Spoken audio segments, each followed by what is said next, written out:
This historic B-17G, named Thunderbird, belonged to the Lone Star Flight Museum before it was sold to the Mid-American Flight Museum in Mount Pleasant, Texas. The Lone Star Flight Museum bought Thunderbird in 1987, and this aircraft was one of the Lone Star Flight Museum's most recognizable aircrafts they've owned. She flew all over the world. She was accepted into the United States Air Force in 1943. By the end of her military years, she carried out 112 combat missions over Europe. She was a part of the 303rd Bomber Group. Her last mission before she was retired was on March 22, 1945, after which she was retired as a war weary. She was crewed by 538 different airmen, none of whom suffered an injury aboard Thunderbird. She was returned to the United States after the war, and she was sent to Kingman Airfield in Arizona, where she was scrapped.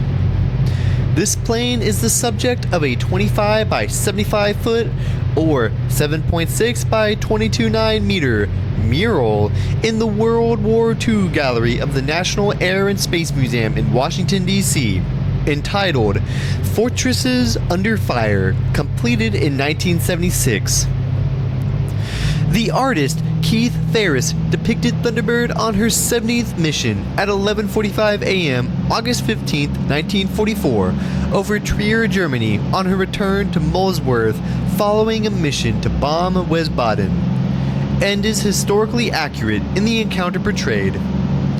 Ferris used Thunderbird as the centerpiece of two other paintings: Retirement Party for an War Thunderbird, 1965 for the Air Force Art Collection, showing the bomber on her 112th and last mission, and Schweinfurt again, depicting the bomber on her 76th mission in October 1944.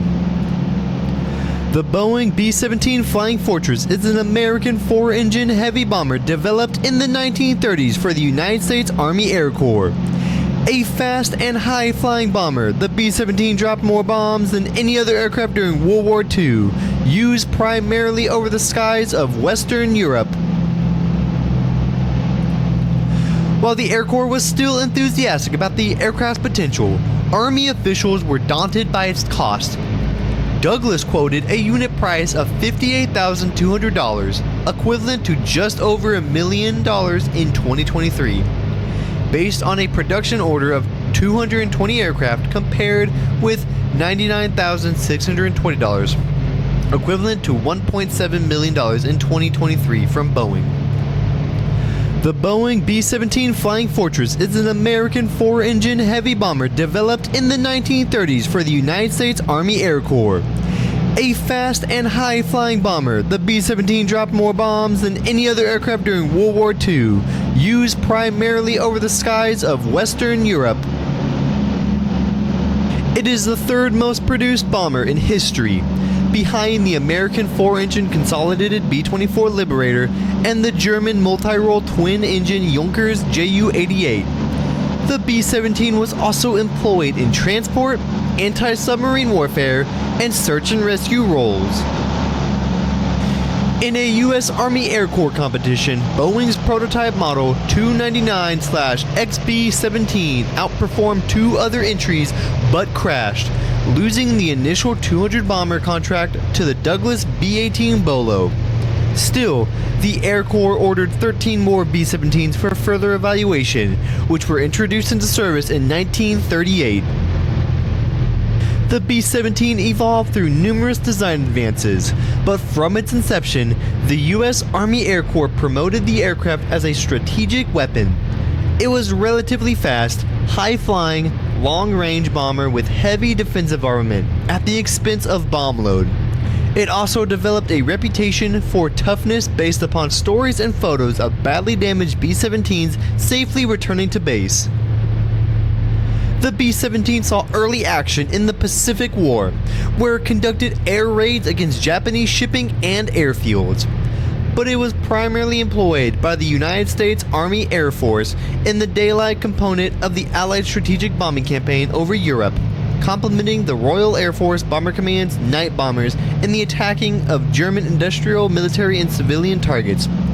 Of the roughly 1.5 million tons of bombs dropped on Nazi Germany and its occupied territories by Allied aircraft, over 64,000 tons, 42.6%, were dropped from B-17s. As of January 2025, 4 aircraft remain in flying condition. About 50 survive in storage or on static display, the oldest of which is the Swoos, a B-17G which was flown into combat in the Pacific on the first day of the United States involvement in World War II. Several reasonable complete wrecks have been found. B-17 survivors have gained national attention in 2022 in the United States when Texas Raider was destroyed in a fatal mid-air collision with another warbird at an airshow.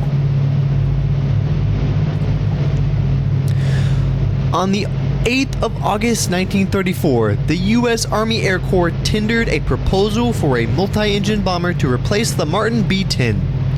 The Air Corps was looking for a bomber capable of reinforcing the air forces in Hawaii, Panama, and Alaska.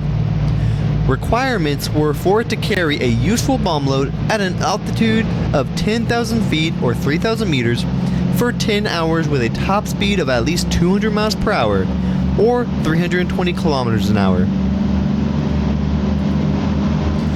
They also desired, but did not require, a bomber with a range of 2,000 miles, or 3,200 kilometers, and a speed of 250 miles per hour, 220 knots, 400 kilometers an hour.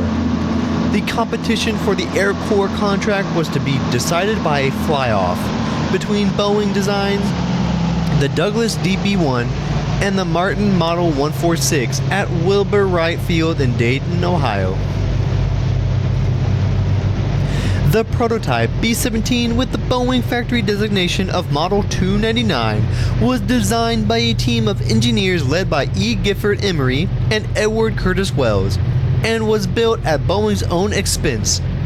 It combined features of the company's experimental XB-15 bomber and Tu-47 transport. The B-17's armament consisted of 5 30 caliber 7.62 millimeter machine guns with a payload up to 4,800 pounds of bombs on 2 racks in the bomb bay behind the cockpit. The aircraft was powered by 4 Pratt & Whitney R1690 Hornet radial engines, each producing 750 horsepower at 7,000 feet. The first flight of the Model 299 was on July 28, 1935, with Boeing Chief Test Pilot Leslie Tower at the controls. The day before, Richard Williams, a reporter for the Seattle Times, coined the name Flying Fortress when observing the large number of machine guns sticking out from the new aircraft. He described it as a 15-ton flying fortress in a picture caption. The most distinctive mount was in the nose, which allowed the single machine gun to be fired toward nearly all frontal angles. Boeing was quick to see the value of the name and had it trademarked for use. Boeing also claimed in some of the early press releases the Model 299 was the first combat aircraft that could continue its mission if one of its 4 engines failed. On August 20th, 1935, the prototype flew from Seattle to Wright Field in 9 hours and 3 minutes with an average ground speed of 252 miles per hour, much faster than the competition. At the fly-off, the 4-engine Boeing's performance was superior to those of the twin-engine DB-1 and Model 146. In March 1935, Army Chief of Staff General Douglas MacArthur created GHQ Air Force and promoted Lieutenant Colonel Frank Maxwell Andrews to Brigadier General to become the head of GHQ Air Force. MacArthur and Andrews both believed that the capabilities of the large 4-engine aircraft exceeded those of short-range twin-engine aircraft, and that the B-17 was better suited to the new emerging U.S. Army Air Corps doctrine. Their opinions were shared by the Air Corps procurement officers, and even before the competition had finished, they suggested buying 65 B-17s. On October 30th, 1935, a test flight determining the rate of climb and service ceiling was planned. The command pilot was Major Ploy Peter Hill, Right Field Material Division Chief of Flying Branch, and this was his first flight in the Model 299. Co-pilot was Lieutenant Donald Putt, while Boeing Chief Test Pilot Leslie R. Tower was behind the pilots in an adversary role. Also on board were Right Field Test Observer John Cutting and mechanic Mark Kogler. The plane stalled and spun into the ground soon after takeoff, bursting into flames. Though initially surviving the impact, Hill died within a few hours, and Tower on the 19th of November. Post-accident interviews with Tower and Putt determined the control surface gust lock had not been released. Doyle notes, the loss of Hill and Tower and the Model 299 was directly responsible for the creation of the modern written checklist used by pilots to this day. The crash-modeled 299 could not finish the evaluation, thus disqualifying it from the competition. While the Air Corps was still enthusiastic about the aircraft's potential, Army officials were daunted by its cost. Douglas quoted a unit price of $58,200, equivalent to just over $1 million in 2023, based on a production order of 220 aircraft compared with $99,620, equivalent to $1.7 million in 2023 from Boeing.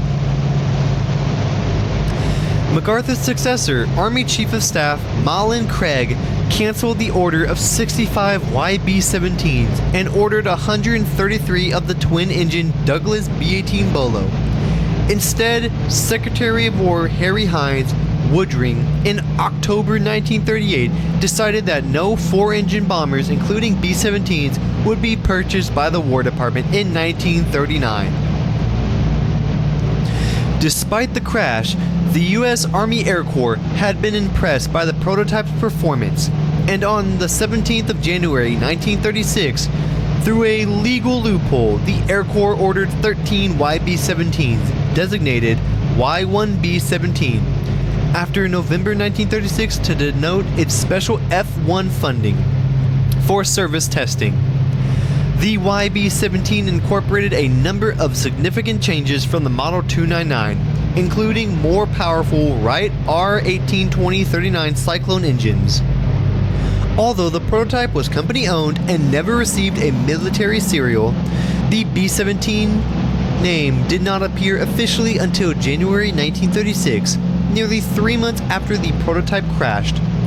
The term XB-17 was retroactively applied to the November X-ray 13372's airframe and has entered the lexicon to describe the first flying fortress.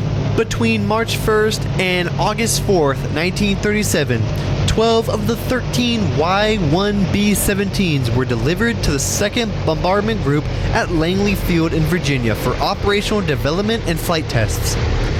One suggestion adopted was the use of pre-flight checklists to avoid accidents such as that which befell the Model 299. In one of the first missions, 3 B-17s directed by lead navigator Lieutenant Curtis LeMay were sent by General Andrews to intercept and photograph the Italian ocean liner Rex 610 miles off the Atlantic coast. The mission was successful and widely publicized everywhere. The 13th Y-1B-17 was delivered to the Material Division at Wright Field, Ohio, to be used for flight testing. A 14th Y-1B-17, originally constructed for ground testing of the airframe strength, was upgraded by Boeing with exhaust-driven General Electric turbo superchargers and designated the Y-1B-17A. Though the crash of prototype 299 in 1935 had almost wiped out Boeing, now it was seen as a boon. Instead of building models based on experimental engineering, Boeing had been hard at work developing their bomber and now had versions ready for production far better than would have been possible otherwise. One of the most significant weapons of World War II would be ready, but only by a hair.